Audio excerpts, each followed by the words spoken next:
արձանագրել եւ ըստ էության ներկայացնել այն նախնական փաստերը, որոնք մենք արդեն սկսել ենք ականատեսել։ Շնորհակալություն։ Շնորհակալություն։ Ուրեմն ցավոք սրտի ընտրական օրենսգիրքը չի կարգավորում մինչև քարոզարշավի պաշտոնական սկիզբը եղած հարաբերությունները, սակայն մեր աշխատանքային խումբը արդեն սկսել է ուսումնասիրությունները եւ որոշակի մանրամասներ հիմա փորձեմ ներկայացնել։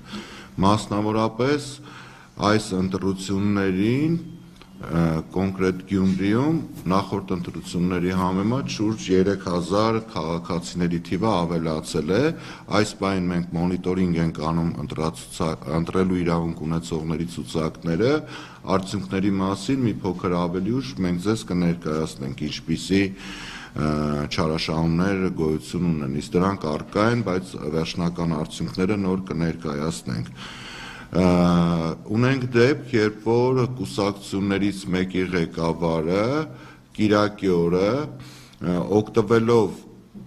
պետական միջոցներից, վարչական միջոցներից ամբողջ կառավարության կազմով կամ գրեթե ամբողջ կառավարությունով եւ ազգային ժողովի որոշակի ներկայացուցիչներով գտնվել է Գյումրի համայնքում,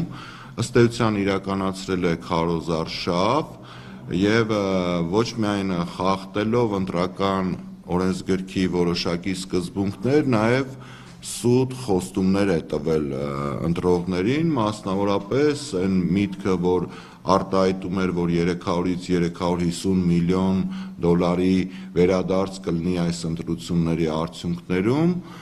դա կեղծ խոստումներ է, քանի որ ոչ թե խոսքը գնում էր գլխավոր դատախազի ընտրության մասին, այլ ավականու ընտրությունների մասին, որը երբևիցե օժտված չի եղել նման լիազորություններով։ Եվ ցավալի է, որ այդ ամբողջ process-ը մեկնաբանվել է ՀՄԵԿ-ով, հանրայինով, այսինքն եւս օգտագործվել է վարչական ռեսուրսը եւ քարոզարշավը չսկսված մեկնաբանվել է